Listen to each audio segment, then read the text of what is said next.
Кеш жарық Тәлім ТВ арнасының көрермендері, эфирде маңызды мәселе, біз тікелей эфирдеміз. Бүгінгі біздің талқылайтын тақырыбымыз екінші рет үйленуге қорқамын деп аталады. Расында отбасы болғаннан кейін ыдыс-аяқ сылдырламай тұрмайды. Сондай сынақтар келген сәтте көп отбасы шыдай алмай, сабыр ете алмай ажырасып кетіп жатады. Арада біраз уақыт өткеннен кейін қайта бір жаңа өмір бастап, отбасын құрайын десе, алдыңғы өмірі есіне түсіп, отбасын құруға деген құлшынысы су сепкендей басылып қалады. Енді отбасын құруға қорқатын болсаңыз, ендеше бізге арнайы маманымыз келіп отыр, сізді таныстырып өтейін. Отбасылық эксперт Ақан Мергенбай мырза. Қош келдіңіз. Бүгін енді бір өзекті тақырыпты қозғап отырмын деп ойлаймын. Себебі көп жағдайда адамдар ажырасқаннан кейін расымен екінші жаңадан бір отбасын құрайын деп екінші рет үйленейін десе, бір психикалық түрде соқ қалған, жаңағы қорқып жатады. Батыл жоқ, батыл бармайды деген сияқты. Енді осы тұрғыда ең алдымен ажырасуға себеп болатын нәрселерді атап өтейікші. Мысалы, неден бастаған болар едіңіз? Адамдарды ажырастыруға не себеп болады? Біз өзіміздің тәжірибемізден көріп жатқан бірнеше жылдық тәжірибеден себептер бірнешеу. Көп та негізі факторлар. Бірақ соның ішіндегі бастысы және жиі қайталанатын дейміз ғой. Соның ішіндегі бірінші орынға жеке өз басым, екеуі, яғни ерлі-зайыптылар бір-бірінің психологиясын білмеу, түсінбеу дегенді шығарамын. Неге? Өйткені біз қанша отбасылармен жұмыс істейміз, ұрысып қалған, келіспей қалған, келіспеушіліктердің мысалға деймін нәтижесінде сол кезде қарапайым былай айтқан кезде бір-біріміздің психологиямызды түсінбегеннен кейін түрлі түсініспеушіліктер туындайды. Әйел адам ер адам түсінбейді, ер адам әйел түсінбейді. Және біздің бір ерекшелігіміз, мен мысалға әйеліммен ер адамдармен қарым-қатынас жасағандай жасаймын да, ал әйел адам өзінің күйеуімен әйелдермен қарым-қатынас жасағандай жасайды. Содан бір-бірімізді түсінбей жатамыз. Расымен енді мынау әйелдің психологиясы бөлек, ер адамның психологиясы мүлдем бөлек. Екеуі жаңағы көк пен жерде ғой. Расында мынау әйел адам өзіне не керек екенін жаңағы мысалда ер адам білмейді. Ер адамға не керек екенін, оның не ұнатып, не ұнатпайтындығын әйел білмей жатады. Осы мәселеде түсініспеушіліктер туындап жатады.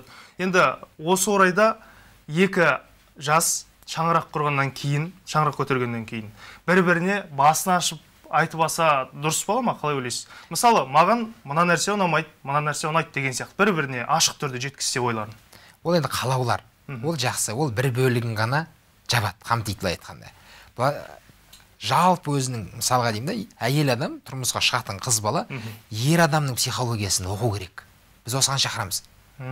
Ал енді ер адам әйелдің психологиясын оқу керек. Бірінші кезге әйелін түсіну үшін. Егер ол әйелін түсінетін болса, оның әр жағында пайдасы көп та, анасын түсінетін болады, ол қарындас әпкелерін түсінетін болады. Ол жаңа жұмыстағы әріптес әйел адамдардың табиғатын түсінетін болады деген сияқты ғой. Ал енді жақсы қалаулар, мен мына тамақты жақсы көремін. Мен үйге келген кезде менің мазамды алмаңдар. Мен бүйткен кезде сөйтіңдер жақсы ма? Мен үйткен кезде бүйтіңдер деген сияқты айтып алуға болады. Бірақ ол түгелін қамтымайды ол. Ал енді егер де мысалы ер адам әйел адамның психологиясын білетін болса, оның қылықтарынан, оның қандай бір іс-әрекетінен әрі біліп тұрады да, ойын жаңа неге үйтіп жатқанын, неге үйтіп жатқанын, егер мысалға бір эмоциясын көрсетіп жатса, оны түсінеді. Не істеп жатқан, онымен қалай жұмыс істеу керек екенін біледі. Мысалы, көп жігіттердің бізде қорқатыны, әйел адамның эмоциясынан қорқамыз біз көбіміз. Мысалы, әйел адам кішкене жылап жесін, бітті сол жерде орында тыпыршып кетеміз да. Не істерімізді білмей кетеміз. Немесе әйел мысалға бір кішкене бір андай бір эмоциясын бүйтіп, әсіресе негативті эмоциясын көрсетіп қалса, сол жерде бір бұрышқа тақалады да біраз жігіттер. Не істерін білмейді, өйткені білмейді оны не істеу керек екенін. Сосын айтады, жылама, жылаған не, көз жасың түсір. Жылау деген жамандық шақырып, не болды саған деген сияқты. Содан кейін барып оның жаңа ақыл айта бастаймыз оған. Содан кейін барып жаңа сондай нәрселерді айта бастаймыз да. Өзіміздің пластинкамыз бар, әрдайым қайталап тұратын.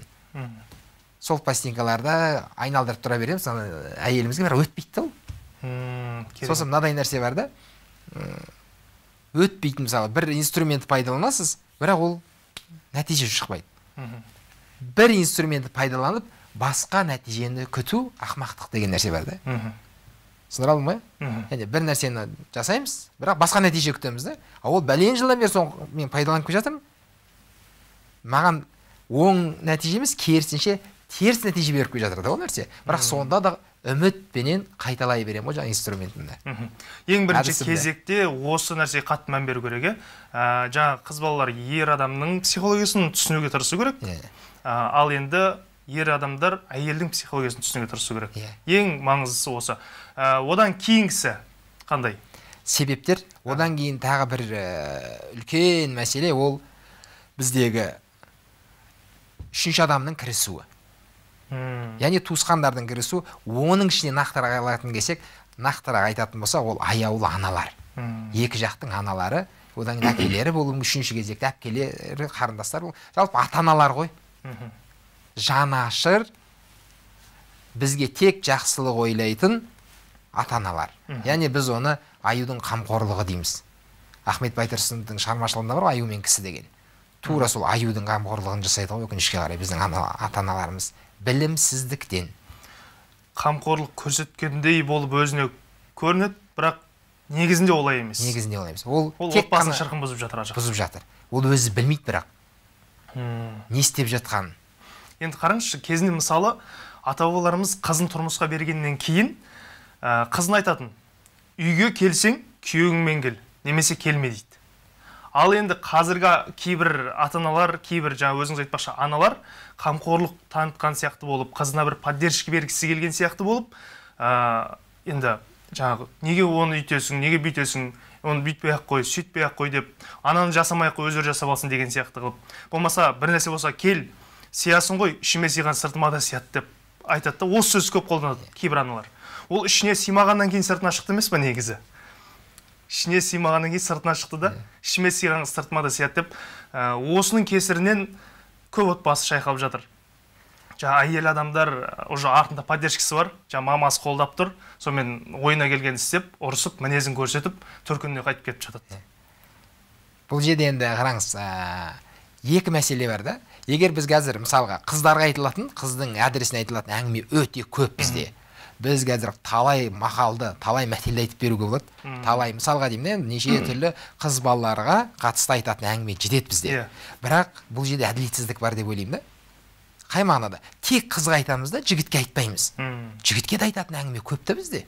Мысалға қыздарға енді бастадыңыз ғой жаңағыда. Айтылатын, кететін қызға айтатын нәрселер бар. Мысалы, соның бірі, қызға мынадай бізде салт бар. Ұзатылып бара жатқан қызға артқа қарама дейміз. Ол не деген сөз? Кейбіреулер тура түсінеді оны, сөзбе сөз артқа қарамау керек дейді, сонымен кетеді бай қарай. Ол арқаңа немесе артыңа қарап, алаңдама, бітті, сен кеткен қызсың. Немесе кеткен қыз шиден тысқары, өзі болған қыз төркінін танымас дейді қазақ. Ол не деген сөз? Біз енді кішкене басқаша пайдаланады деп ойлаймын да. Ол қыз ба өзімен өзі болып кеткен, ол қазір бізді менсінбейді деген сияқты қарайды. Өзі болған қыз төркін танымас деген басқа кісілерге де пайдаланамыз ондай бір. Ана өзін енді аяққа тұрып, ер жетіп, бізге қарамай кеткен, біздің кезінде жақсылығымыз өткен кісілер бар ғой. Соларға да пайдаланамыз біз. Өзі болған қыз төркін танымас деген сияқты. Ол не деген сөз? Мысалы, талай қыздың, әйелдің үйіндегі хозяйкасы анасы ғой. Онлайн хозяйка да ол. Яғни қашықтықтан басқарады ол. Соның асханасында, әйелдің мысалы асханасында не бар не жоғын. Тоңазытқышында не бар не жоғын анасы ана жақтан біліп отыр ғой, 3000 шақырым жерден отырып. Ойлаңыз, соны басқарып отырады. Не істеу, қалай, бүкіл үйіндегі қозғалыс, кім кірді, кім шықты, кім не деп айтты, күйеуімен арасында қандай әңгіме, баласының қылығы, оны суретке салып, әлі неден шықпаған ана, отбасылық өзінің чаты бар ғой, төркіннің чатынан шықпаған, сол жаққа салып жібереді, анасына салады деген сияқты. Көп ондай. Бізде енді айтылатын әңгімелер көп. Сосын тағы да бір несі, төркіні жақын қыздың төсегі жиналмас дейді. Оны тура түсінуге болады. Бір ауылға шықтыңыз, бара бересіз деген сияқты, оның басқа да мағынасын кеңірек алуға болады. Жарайды, мысалға, менің қызым Алматыдан, бірақ ол мысалға Қостанайға мысалы мен Қарағанды басқа жаққа тұрмысқа шықты. Моральдік жақындық бар да. Яғни, қараңызшы, төркіні жақынның әлі үзілмеген байланыс болатын болса, жақын болса, ол моральдік тұрғыдан жақын болатын болса, оның төсегі жиналмайды деген, үйінде оның быт-шыт болады деген сөз ғой негізі. Осылай түсінемін мен. Төсек жиналмайды деген, төсек керемет болып, жинақы болып тұруы мүмкін ол. таңертең тұрғаннан кейін ұйқыдан жинақ қойды. Бірақ үйінде астан кестен шығып жатыр қарым қатынастардың. Неге? Өйткені ол үйде басшы белгісіз. Жігіт басқармайды ол үйде. Әйелін күйеуі басқармайды. Анасы басқарадан жақтан. Соның айтқанымен жүреді ол. Мына жақта күйеуі бір нәрсе айтуы мүмкін, мына жақта анасы бірдеңе айтады. Жоқ, анасынікі заң деген сияқты. Жақсы түсінікті. Енді жаңа өзіңіз айтып отырсыз ғой, осы мәселе негізі көп отбасын шырқын бұзып жатыр. Расымен қоғамда. Жаңағы үшінші жақтың араласуы. Бұл өте өзекті тақырып. Енді осындай жағдайда не істеу керек? Қазір көп отбасы осыдан зардап шегіп отыр. Жаңағы ажырасып кетейін десе, әйелін қимайды, жаңағы тату-тәтті өмір сүрейін десе, ар жақта үшінші жақ араласып жатыр деген сияқты. Күн бермейді. Осы жақта, осындай мәселе не істеу керек? Енді қараңыз, мен сөзімді аяқтай салсам, айттық қой, егер біз бұл қызға айтылатын әңгіме, сол сияқты осындай әңгімелер өте көп қыз балаға айтылатын. Енді жігітке айтылатын әңгімелер де көп та. Мысалға, жігіттің де ата-анасы араласады. Өкінішке қарай. Олар енді мысалы қараң, қыз келді, жігіттің тарапында жүр, осы жігіттің территориясында жүр. Ол ата-анасымен бірге тұруы мүмкін, немесе тұрмауы мүмкін, маңызды емес қазір. Қазір мына телефон, WhatsApp дегендер жақсы болды, әлеуметтік желілер. Бүкіл жаңағы кез келген уақытта араласып кете біледі да, ол хабарласады деген сияқты. Жігіттің де тарапынан анасы араласпау керек та, ата-анасы. Қай мағынада? Жанашыр, о кісілерге мысалы келеді, батасын берсін, бір белгілі бір өздерінің шеңберінде ақылын айтсын, бірақ екеуінің арасына қарым-қатынасқа араласпау керек та. Қаншама бізде өкінішке қарай жігіттер бар, әлі есеймеген. Ол мысалға өзінің мысалы әйелімен немесе бала-шағасы болса, кішігірім мемлекет қой, сол отбасын басқармайды, оның анасы басқарады оны. Әйелі күйеуінен бір нәрсе сұрайды, немесе ақылдасады, жақсы мамамен ақылдасайды. Барлығы мамасынан сұрайды ол, немесе жаңа әкесінен сұрайды. Енді мамасынан сұрайтындар біздің қоғамда өте көп, салыстырмалы түрде. Сол үшін оның отбасын анасы басқарады. Бір жігіттің мысалы әйелі бір жерге кетіп қалған ғой. Сосын күйеуі дейді, "Мені ұрсатыпсың, неге шығып кеттің?" деп. "Мамадан сұрадым" деп, "Болса сен мамадан сұрайсың ғой" деп айтады дейді. Не деген сөз ол? Яғни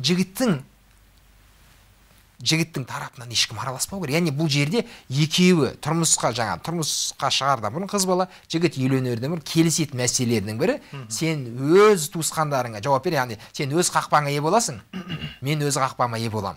Екеуміз екі жақтан кіргізбейміз. Сол кезде барып біз өзіміз дербес мемлекет, тәуелсіз отбасы боламыз, ешкімге жалтақтамаймыз. Анау кеп басқарады, мен анам кеп мынаны айтып кетеді, оның анасы кеп мынаны айтып кетеді. Сол екеуміздің анамыз балабақша болып жатыр ғой, біраз отбасылардың жағдайы өкінішке қарай.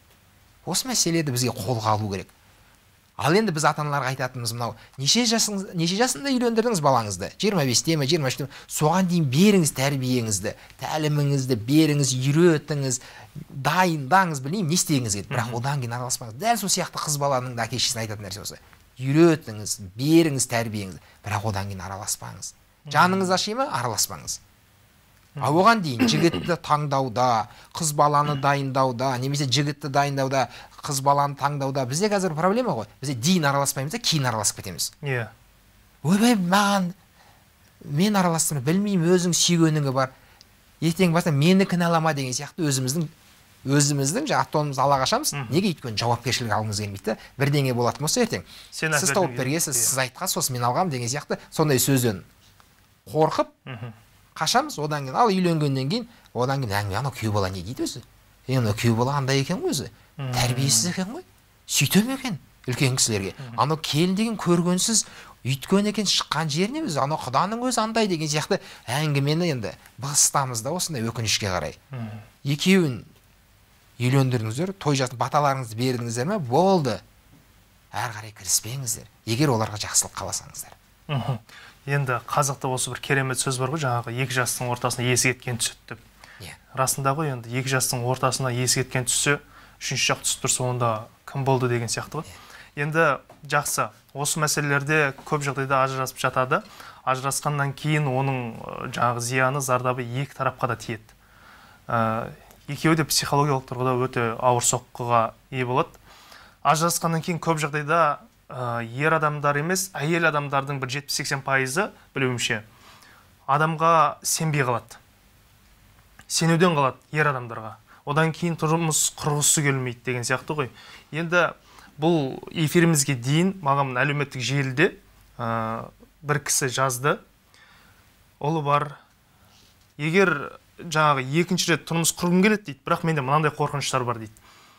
Жаңағы ұлымды мен тұрмысқа шыққалы жатқан ер азамат өз ұлындай қабылдай ма, қабылдамай ма деген нәрсе. Және екеуміз тұрмыс құрғаннан кейін, отбасы болғаннан кейін жараспай қалып, тағы да ажырасып кетсек, екінші рет ажырасты ғой деген атқа қалып қойғым келмейді дейді. Мен енді осы мәселеде не істеу керек? Қалай ойлайсыз? Бұны енді алдын алу керек қой. Алдын алу керек, дайындалу керек. Бағанағыда айтқандай психологиясын оқу керек, зерттеу керек. Одан екінші өзі моральдық тұрғыдан дайындалу. Арнайы осыған кітаптар оқып дайындалу керек та. Одан кейін барып өзіне сай адамды таңдау керек қой. Өзінің көзқарасына, құндылықтарына және деген сияқты сай адам таңдау. Және ол адамды тани алу. Біздегі проблема былай, танысамыз да, отбасын құрамыз, тұрмысқа шығамыз, сосын тойдан кейін барып таныса бастаймыз. Танымаймыз да. Біз танымай шығамыз, танысамыз, бірақ танымаймыз. Осы тану деген процесс өте маңызды дүние да бізде. Қаншама бізде жастар қанша жыл бірге жүрсе де танымаған да. Оны үйленгенге дейін, отбасы болғанға дейін тануға бола ма негізі? Қандай жолдар бар, қандай? Оны енді біз екі түрлі жол бар дейміз. Мысалы, не істеу керек деген? Біріншісі, біреуі, бір жолы. Оны танып қойған адамдар бар да.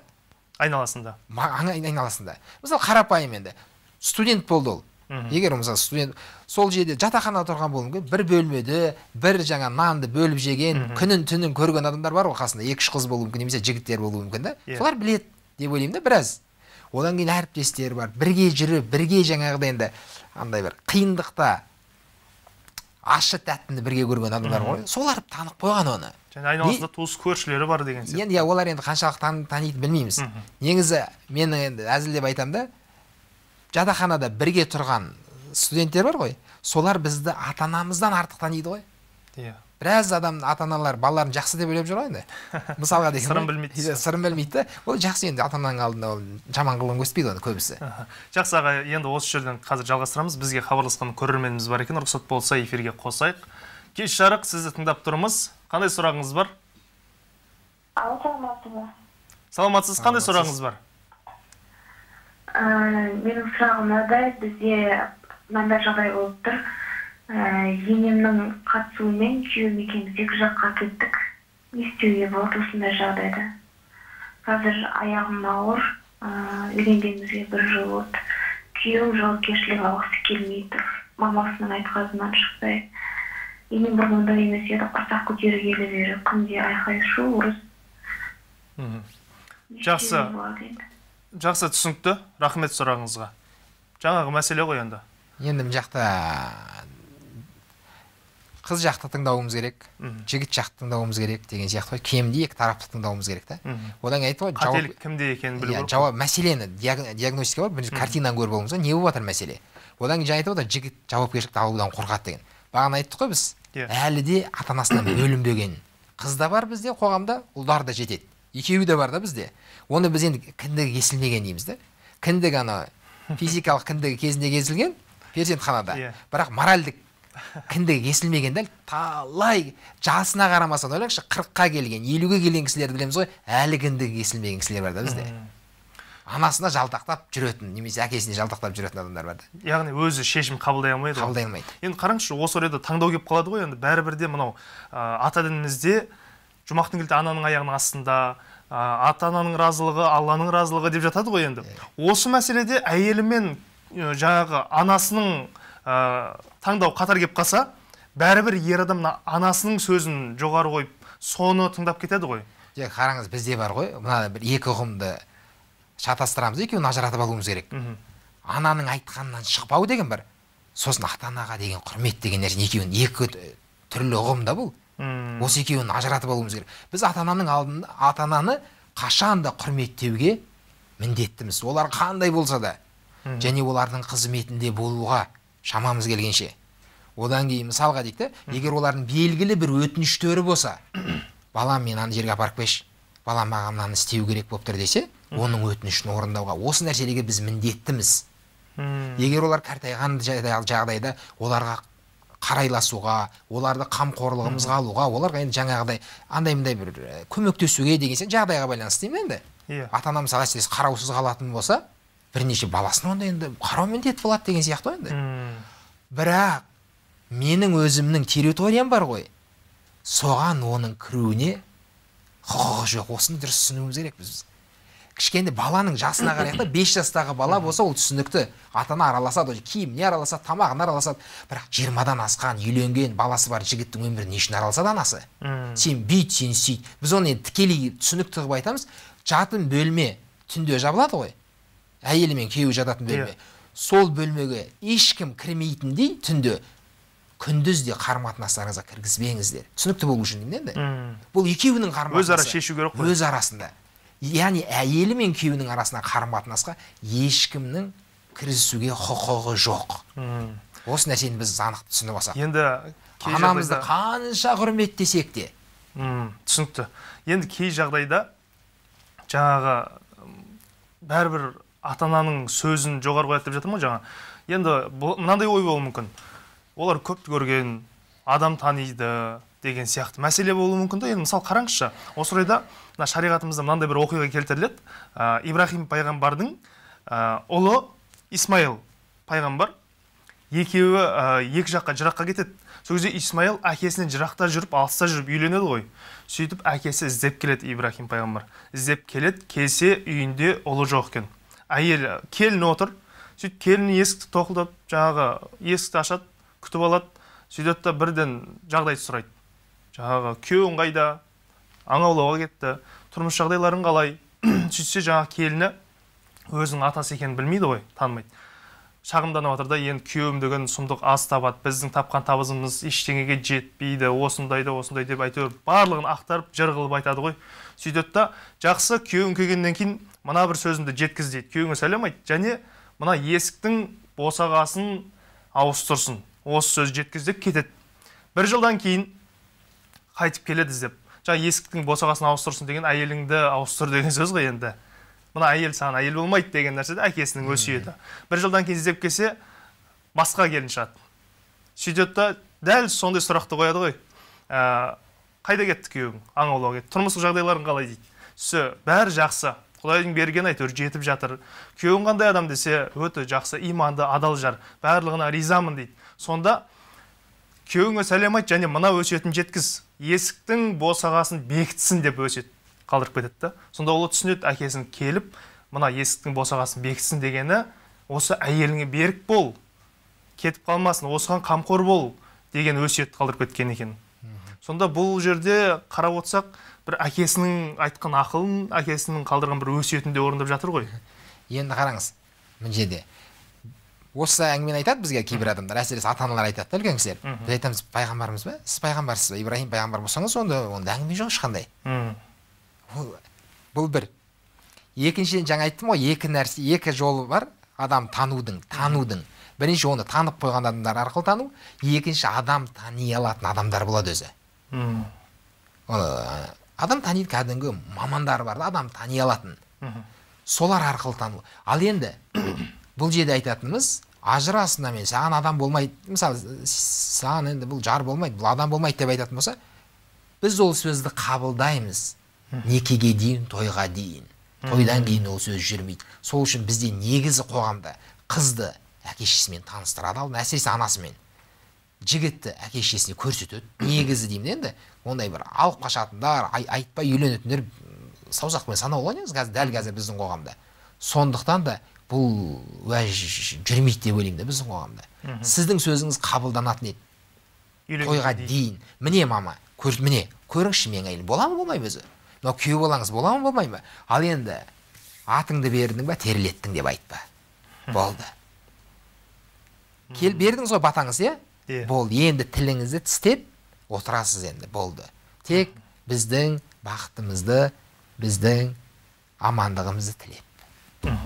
Енді осы ретте жаңағы ата-ананың араласуына қатысты мынандай бір керемет оқиға бар да. Енді бәрібір адамзаттың асылы пайғамбар болғаннан кейін оның өмірлері бізге өнеге ғой. Енді мысалы бірде пайғамбарымыз қызы Фатиманың үйіне келеді ғой. Сөйтсе күйеу баласы үйінде жоқ екен да. Сұрайды қайда деп. Біз кеше ренжісіп қалып едік, кешкісін үйден шығып кетті дейді. Содан әлі келген жоқ дейді. Үндемей, қыздың әкесі үндемей барады, жаңа күйеу баласын іздеп арттан барады да, ей, орнынан тұр, жүр деп, үйіне ертіп алып келеді да, екеуін татуластырып жібереді. Сонда аны туған қызына, сонда күйеу бала не деді? Неғып ұрсыңдар? Жүр шешейік деген жоқ та. Үндеген жоқ, жай орнынан тұрғызды, сүйреп үйіне алып келді. Өстіп қоса салды да. Міне кей жағдайда ата-аналарға осы бір қасиет жетпейтін сияқты, бір даналық жетпейтін сияқты деп ойлаймын мен енді. Енді жаңа айтып жатырмын ғой, әлеуметтік желіде жазды, сұрап жатыр деп. Ұлы бар әйел, мысалы, тұрмыс құратын болса, не істеу керек енді? Енді мысалға жаңағыдай жігітті қалай таңдау керек? Әйелдерменен, осындай әйел адамдармен де жұмыс істеп көрдік та біз, балалар бар. Олар үшін, мысалы, қыз кезінде, ол тұрмысқа шыққан кезде оның критерийлері бөлек еді. Қызығын айтамын да, енді өмірдің жағдай қалай өзгертеді адамның көзқарастарын. Сізге айтты ғой жаңа әйел адам. Осы сияқты мен де бірнеше әйелден естідім да осыны. Мен үшін қазір бірінші кезектегі шарт ол баламды қабылдай алу. Енді баламсындай деген енді ол қиындау енді. Қабылдаса болды. Баласындай қабылдау деген қиын да. Ол енді біреу жақсы көруі мүмкін, біреу жақсы көрмеуі мүмкін. Ол енді қиын. Бірақ адамгершіліктің аясында оны қабылдай алу, оған зұлымдық жасамай, әділетсіздік қылмай, оны мейіріміне, мысалға деймін да, өзінің құшағына алып, бауырына басып, дұрыс қарайтын болса, керемет қой. Осындай бір белгілі нәрселермен, андай бір реалды нәрселер талап етуіміз керек та. Немесе шарттасатын болсақ. Мысалға деген ғой, ол жігітті тани алу керек. Ол жігіт сондай ма шынымен де, уәдесінде тұра ма, ол балалар қалай қарайды. Ал енді мысалы ойлаңызшы, өз балаларын, ол да жігіт ажырасқан болуы мүмкін да, балаларына мүлдем қарайласпайды. Ойым ғой енді, менің жеке ойым бұл. Балаларын мысалға қалай болса солай деген сияқты, мүлдем бір үзім нан апарып бермеген, осы уақытқа дейін қалын сұрамаған, талай қазір үлкен жігіттерді көріп жүрміз да, 90-ның ішінде 95-2000 жылғы балалар бар да, әкелерімізді көрмегенбіз дейді ғой. Алимент, көмек дегенді айтпай ақ қойыңыз. Әкемді көрмегем дейді мен. Немесе әкемді білмеймін дейді. Осы уақыт білемін әнжеде. Бірақ бұл біздіге келіп, қалымызды біліп, бір қол ұшын созып, бір көмектескен емес дейді бізге. Білмеймін енді ол біреудің баласын қалай қамқорлық болады деген ғой. Өзімнің ойым ғой бұл. Енді жалпынай қосымша бір сұрақ қойыншы. Өзіңіз неше жасыңызда үйлендіңіз? Мен 24 жасымда. 24 жасыңызда, енді неге сұрадым? Қазір мысалы бізде бойдақ жігіттер болса, көріп отырған, немесе жаңағы әлі тұрмыс құрмаған қыздар болса, енді көбісінде үйленуге ниеті бар. Ниеті бар. Үйленгісі келеді жігіт болса, қыз болса тұрмысқа шыққысы келеді, бірақ кейде ата-анам қарсы дейді. Нақты бір талап болып қояды. Жаңа 27 жас деді ма, 27 жаста үйленесің. Мысалы 22-23 жассың әлі деп қабылдауы мүмкін. Осы орайда осы дұрыс па, дұрыс емес па деген сияқты бір сұрақ келеді маған. Енді біз жасты адамның үшке бөлеміз. Адамның жасы үш түрлі жас болады дейміз да. Біріншісі ол куәліктегі жас, бір-бірімізге танысқан кезде айтатын жас қой. Одан екіншісі ол биологиялық жас, адам денсаулығына қатысты. Және үшіншісі психологиялық жас. Осы негізгі рөл ойнайтын бұл психологиялық жас қой. Адам 30-ға келіп, әлі 15-тегі баладай болуы мүмкін. 40-қа келіп, әлі 20-ға толмаған болуы мүмкін. Ойлаңыз, 35-те, бірақ әлі 7-8 жастағы анасынан шыға алмай жүрді ол. Байлану кезеңінде. Ол кезеңдер бар, психология кезеңдер. Әлі кінде кесілмегенде оның. Бірден кетсе анасына жалтақтап тұрады ол. Жас 35-те күшті ақша табуы мүмкін. Керемет қызметте болуы мүмкін ол. Бірақ анасының айтқаны шықпайды ол. Сондықтан да жігітке қарайды, мысалы жігітке байланысты, ол неғұр егерде жасына қарамау керек деп ойлаймын да, белгілі жасқа келді. Ол үйленетін болса, жауапкершілікті сезінеді. Оны шығару керек өз жауапкершілігімізден. Енді бұл үлкен мәселелер, кәдімгі ата-ананы дайындау керек бізде қазір. Біз қазір жігітті дайындау деп жатырмыз ғой. Керемет нәрсе, қыз дайындау, жігіт дайындау, сонымен қатар ата-аналарды да дайындау керек. Соларға курстар өткізу керек. Мысалға, ұлын үйлендірмеу керек па деймін да, ата-ана белгілі бір сертификат алып келмейінше, белгілі курстан. Қыз тұрмысқа беруге құқығы жоқ ата-ананың. Мына белгілі курстан өтпейінше. Мысалға деп кәдімгідей оқыған ата-ана барып, қыз баласы оқыған, жігіт оқыған, мысалы, бұл шетелде дәлелдеп бар тәжірибеде өткен. Осындай курстар ашылған кезде кәдімгідей ажырасудың статистикасы азайып кеткен. Керек біздің қоғамда. Қазір біз тек қана проблеманы айтамыз да. Ойбай, ажырасу андайға жетті, мындайға, Қазақстан мындай орында. Жақсы проблеманы білеміз, көбіміз. Жол қандай? Шығар жол қандай? Шығар жол біз алдын алуымыз керек та. ауырмаймыз дегенше ауырмайтын жол ізде. Сосын бізде тойда бір керемет енді тілектер айтылады, кеңестер айтады, андай болыңдар, мұндай болыңдар, бақытты болыңдар, тату тәтті болыңдар, айтыңдар. Қандай болу керек екен, көп адамдар біледі, қалай болу керек екен білмейді, немесе оны айтпайды. Неге айтпайды? Өйткені өзінде жоқ та ол. Мысалға деген ғой, ата-ананың өзі сауатсыз көбісі. Білмейді, өйткені үйретпей ме білетін болса. Үйрету керек еді балаға.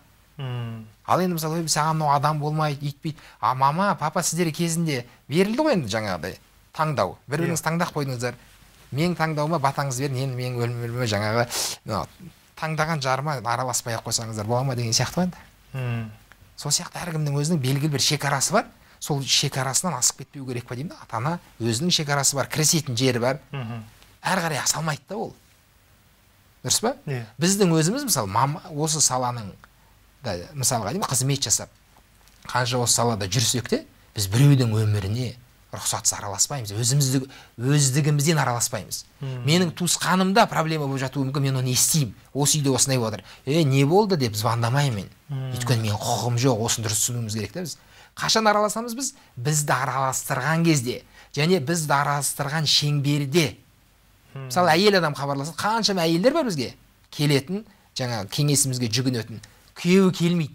Біз сол шеңберде ғана көмектесеміз оларға. Қаншама жігіттер бар, әйеліне келе алмай жүр. Біз сол шеңберде ғана кіріп келіп, жаңа әйеліне мында келсен, не істеп жүрсің, отырыңдар келіңдер, жұмыс істейік сендермен, сендер мысалға деймін енді. Мынау істеп жүргендер дұрыс емес деген сияқты айта алмаймыз. Неге? Өйткені әркімнің белгілі бір шекарасы бар. Оның шекарасынан менің де басқаның да ата-ана болса да аттауға құқығы жоқ та, осыны дұрыс түсінуіміз керек біз. Жақсы, түсінікті. Енді мынандай мәселе. Ажырасқаннан кейін көбінде әйел адамдар, жаңа айтып өттім сөз басында, мүлдем тұрмыс құрмай қояды. Бұның енді емі қандай? Не істеу керек? Мүлдем тұрмыс құрмай өмірден өтіп кетуге де бола ма, әлде солай жүре беруге бола ма? Бәрібір бір қасына серік іздейді ғой, жанашыр іздейді ғой. Не істеу керек осындай жағдайда? Жаңа айтқанда ауыз күйген суық судың өзін үрлеп ішеді дейді ғой. Жаңағы ауыз күйген, алданып қалған, мысалға деген ғой. Одан кейін ана жігіттің белгілі жәбірін көруі мүмкін, әділетсіздігін көруі мүмкін. Содан кейін қорқады. Одан кейін бізде әйел адамдар да бар ғой. Әйел еркектердің бәрі сондай, олар андай, олар мындай деген сияқты. Бәрін бір категорияға кіріп жатыр. Мүмкін біреуін көрген шығар, мүмкін екеуін көрген шығар. Мүмкін тағы да 3-4 өзінің құрбысы барша сөйтіп ауызы күйген. Мысалға деген ғой енді. Енді барлығы ондай деген сөз емес қой. Сол үшін бұл жердегі бағанағы алдын алу, зерттеу, сұрастыру, одан кейін өзді оқу, зерттеу. Мысалға деймін, танымай шықпау керек одан кейін қыз бала. Танып шығу керек та, жігітке шыққан кезде. Сондықтан бұл негізгі біз күшті, біздегі проблема мынадай. Бізде бірнеше кезең бар, тойға дейінгі кезең бар, дайындалу, тану деген, танысу, тану. Сосын той деген процесс бар да, біздің негізгі фокус тойға саламыз ғой.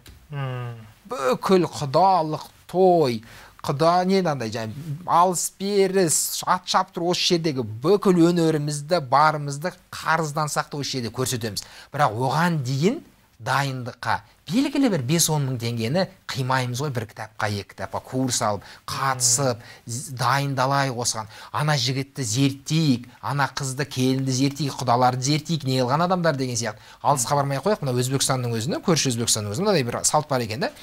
Бұл қазақта да болған бұрын негізі, бірақ бізде жойылып кетті. Өкінішке қарай, кеңес үкіметі ол санамызды шайып жерді біздің. Қызына келіп сөз айтады, ата-ана мысалы үлкен кісілер келеді, осындай баламыз бар, осындай дейді. Жақсы, болды, ойланайық, жауабын береміз дейді. Бір ай уақыт алады екен да. Сол күні ме, екінші күні басталады екен, тергеу жұмыстары басталып кетеді да. Ойлаңыз. Кім қайдан шықты? Кім қайдан, неден, әкесінің бала, кім достары кім, ол не қылған адам, не қылғандай, анасы қандай, мынасы жан-жақтан келіп өтіп, сұрап жатыр ғой, анау бәленше сұрап кетті ғой деп, ана жақтан қоңыраулар түсіп жатса, білеміз. Біз сол бір кісілерге барып, қызына сөз салғанбыз деген сияқты. Осы нәрсе біздің керек, қажеттілік. Бұрын мысалы қазақтың салтында бар. Келет, қамшы қалдырып кететін болған ғой.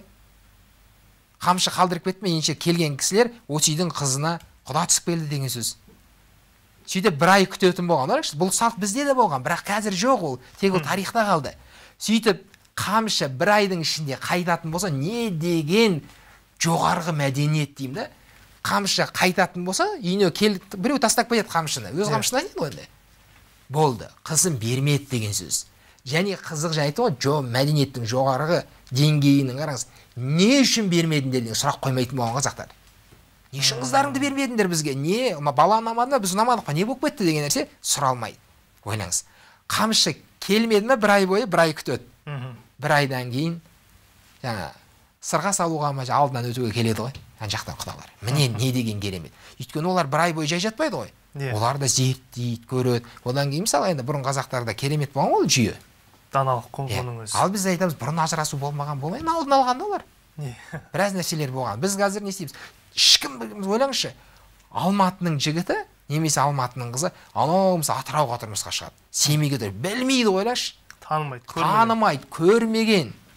Ол жерде танысқан, бір-екі рет жаңағыдай бір киноға барған мүмкін сөйлескен мүмкін, бітті. Ұнатты, жақсы көрді, кетті, қалжаған. Жақсы жігіт, жақсы қыз деген сияқты. Бәрібір екеуі үйінде бөлек, паркке шыққан кезде бөлек адам емес қой. Не ғой енді, актерлық қой, тойға дейінгі актерлықтар. Өйткені ол табиғи нәрсе. Адам біреу жақсы көрген кезде, ұнатқан кезде ол өзінің шынайы болмысын көрсетпейді өзінің. Жаңағы салтты қайта жаңғырту керек екен негізі бізге. Бірақ енді қазіргі таңда біздің қазақтар оны көп түсіне бермейтін шығар. Қазір қамшың тастап кетсең артынан алып шығып беріп тұрады шығар. Қамшың қалдырып кеттің деп. Осының бір аналықтарын жасау керек. Жалпы қыз балаға ең көбірек керек та бұл. Қыз баланың бізде негізі қоғамда қыздың қамқоршы жоқ. Көп қазақ қыздарының қамқоршы жоқ. Біз осыны мойындауымыз керек. Қыз Алматыда жүр, мысалы оқып немесе басқа жерде. Кіммен жүр, қалай жүр, не істеп жүр, әке-шешенің де ағаларында шаруасы жоқ. Алаңдамайды ғой.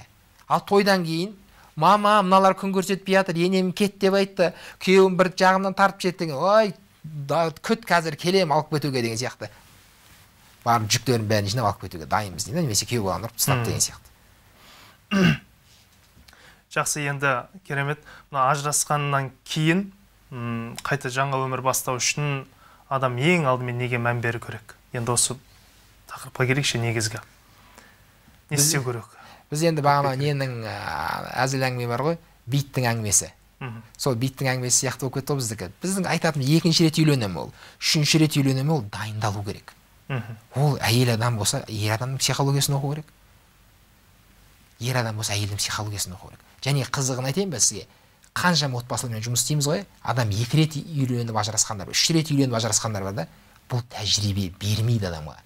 Мен 3 рет үйленгем, әйелді 5 саусағымдай білем деп айта алмайды. Неге? Өйткені ол 3 әйелді көрді ол, бірақ жалпы әйел адамның психологиясын оққан жоқ. Сондай адамдарды көреміз. Үйленіп ажырасқан, сол бұрынғы қателіктерді әлі қайталап жүр ғой, ойлаңызшы. Неге? Өйткені ол сауаттылық деген бөлек нәрсе де, ана әйелмен тұру ол бөлек нәрсе. Сол үшін біреулер мақтануы мүмкін, мен 2 рет үйленіп ажырасқам, немесе 2 әйелім бар деп. Ол 2 әйел көріп жүрміз қоғамда. 2 әйел 2 жақта сорлап жүр, оның жылап жүр. Енді егер де ода білім болмаса, бәрі деп айтпаймыз, бәрінің бүкіліне топырақ шашудан аулақпыз. Бірақ ондайларды да көріп жүрміз деймін да. Енді ғалымдарымыз айтады, еркек әйелді тәрбиелеуші негізгі құрал дейді. Расымен осыған келісесіз бе, қалай ойлайсыз? Жалпы әйелдің болмысын, әйелдің мінез құлқын ер адам күйеуі өзі тәрбиелеп шығарады дейді. Енді жамандық күшті келеді қолдан.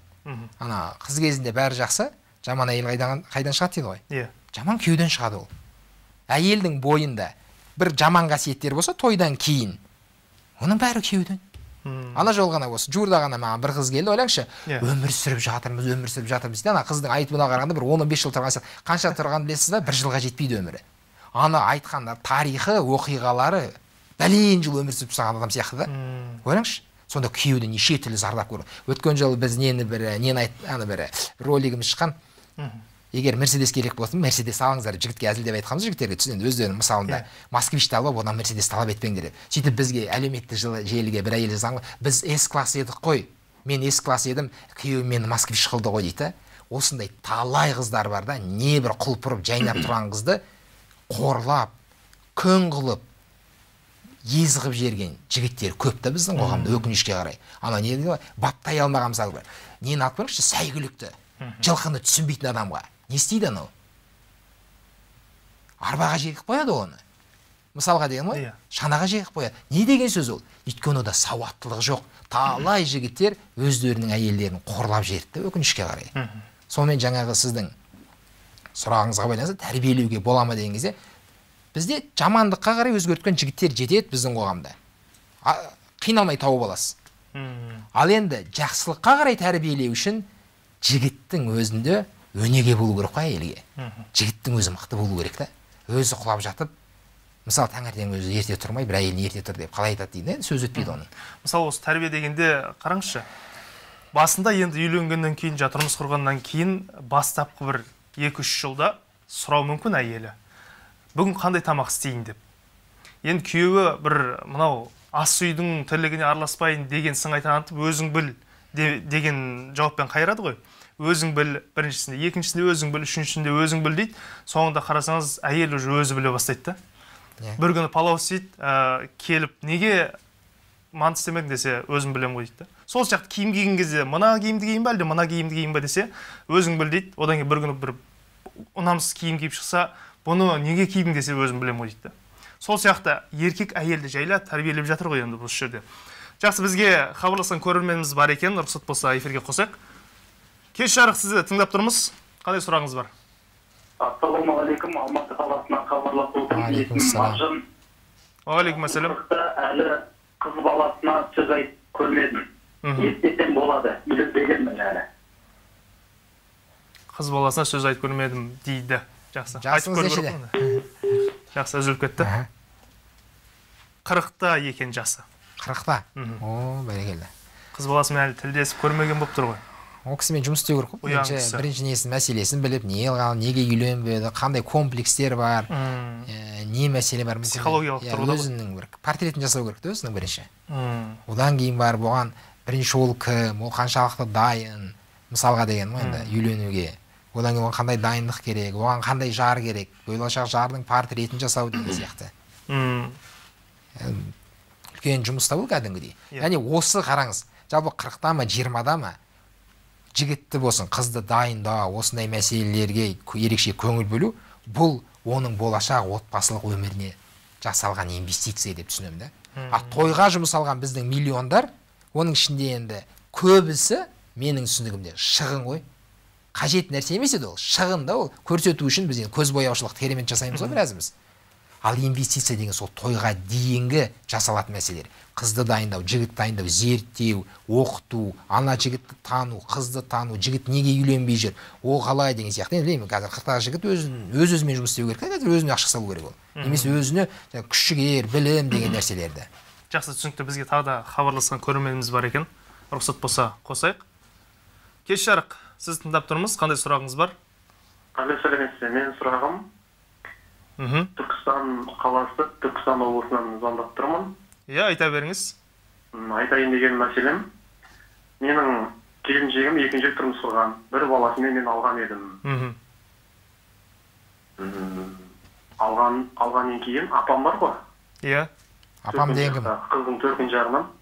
Сол мәселе бойынша үйге нағып келмеді, не үшін келмеді деп қайта-қайта мазалап, ақыр соңында қызды алып кетті. Жақсы, түсінікті. Қыздың әкесі ғой енді бұл жерде. Апам дей ма? Қыздың ата-анасы араласып тұр ғой енді, үйге неге жиі жібермейсің деп. Сол нәрсе дұрыс па? Атам дейсіз ба, апам дейсіз ба? Қыздың анасы. Яғни төркінге неге жібермедің деп алып кетіп отыр ғой. Үйленгенімізге бір ай болған жоқ, бір айдың ішінде көп мазалап жіберді. Жақсы, түсінікті сұрағыңыз. Бұл бағанағы проблема ғой сол. Біз айттық қой, ажырасудың өзі бір 4 себебі бар бізде негізі. Соны екеуін айтып кеттік қой біз. Соның біреуі болып тұр, екіншісі ата-ананың араласуы. Сол үшін қызбенен отбасын құрғанға дейін шешіп алу керек ол мәселені. Қалай істейміз, не істейміз? Керек болса, мысалы, қыздың өзімен жеке сөйлесу аздық қылады. Анасымен сөйлесу керек қазір. Ата-анасымен сөйлесу керек. Одан кейін шешесіне қарап қызын ал деген мақал бар ғой. Мен ойымша ол мақал қазір жұмыс істемейді ол. Бірақ басқа жағынан пайдалануға болады да. Шешесіне қарап қызын қалай алу керек деген кезде, шешесіне қарап осы шешесі ертең кіріспей ме екен өмірімізге? Мазамызды алмай ма екен деп соған қарау керек та. Оны қалай білеміз дейді ғой. Алдына шыққан болашақ жарыңыздың әпкелері бар ма? Сол бажаларыңыздан болашақ солардан білсеңіз айтып береді олар. Дайын кейста да, қандай екенін айтып береді енеңіздің. Әрмен қарай көрермендеріміздің сауалдарын оқып өтейін. Саламатсыздар ма? Үйленгенімізге 1 жыл болды. Күйеуім екеуміз бір-бірімізді жақсы көреміз. Күйеуім бұрын ажырасқан, құрсақ көтергелі бері енем маза бермей, ақыры екіге кеттік. Күйеуімнің мамасының айтқанына шықпайды, енді не істеуге болады? Жақсы, енді бұл тақырыптан өтіп кеттік. Қайталауын көре жатар. Мен Шымкент қаласынан жазып отырмын. Жасым 23-те, мені жақында алып қашып кетті. Ауылдың баласы, бірақ мен қалмай кетіп қалдым. Менікі дұрыс болды ма, бұрыс болды ма кетіп қалғаным дейді. Ол бала мені сырттай көріп жүріп алып қашып кетті, бірақ мен ұнатпадым. Ауылдағы көп адамдар бірінші бақ, неге қалмадың, кейін бақытсыз боласың деп жатыр. Бұған не дейсіздер дейді. Қыздың қылығын қолдаймын өзім. Қыз дұрыс істеді деп, өзі сүймеді, танымайтын адам келді, алып қашты деген мысалға деген ғой, ары таза қыздың артқа қайтты тұрған не бар. Яғни қыз кінәлі емес бұл жерде. Бірақ енді қыз өзі білу керек те, ол қалай енді белгілі бір себептер жасалды оны алып қашуына. Сондай мысалы түнгі клубқа бардым білмеймін, мысалы қай жерде жүрдім, жалғыз өзі жүрдім, егер ол жерде қамқоршысы болса, әкесі немесе ағасы біреу болатын болса, ешкім әкетпейтін еді деген ғой. Қыздарға басқа жағынан да сабақ алуымыз керек те. Көрінген жерде жүре беру керек деген қыз бала бар. Иә. Бірақ қыз баланың жаңағы қылығы кетіп қалған 23-тегі. Мен өзім қолдаймын. Жақсы, керемет. Саламатсыз ба? Маңызды мәселе ұжымы ер адамның әйеліне қол көтеруін қалай қойдыруға болады дейді көрерменіміз. Бұған не дейсіз? Ер адамның әйеліне қол көтеруі қаншалықты дұрыс? Енді бұл ер адамның қол көтеруі, күш қолдану, ол әлсіздіктің белгісі. Өйткені адам әлсіздіктен қол көтереді. Осыны дұрыс түсінуіміз керек. Өйткені қашан адам күшке жүгінеді, түк істей алмаған кезде, шарасыз болған кезде. Орысша бір керемет сөз бар ғой, сила есть, ума не надо деген. Бұл енді бұл психикасында бір ауытқу бар ма, психологиясында бір жаралар бар ма, жоқ әлі білмеймін енді, бір жақты айту қиын. Мәселені толық көруіміз керек. Мүмкін әйел адам өзі сондай дәрежеге оны алып келе ме, білмеймін енді. Неге қол көтереді? Әлде өзінде бір үлгілері бар ма, әкесінің жаңағында анасын әрдайым төмпештеп көрген өскен болуы мүмкін, немесе оған біреу соны үйретуі мүмкін, білмеймін не екен. Жұмыс істеу керек та оны. Өйткені қараңыз, отбасылық мәселе жалпы. Анау бір көлік жөндейтіндердің бір керемет сөзі бар, көлікті көрмейінше айта алмаймын деген. Сол сияқты әрбір отбасы өзінше индивидуальный қаралады да бұл.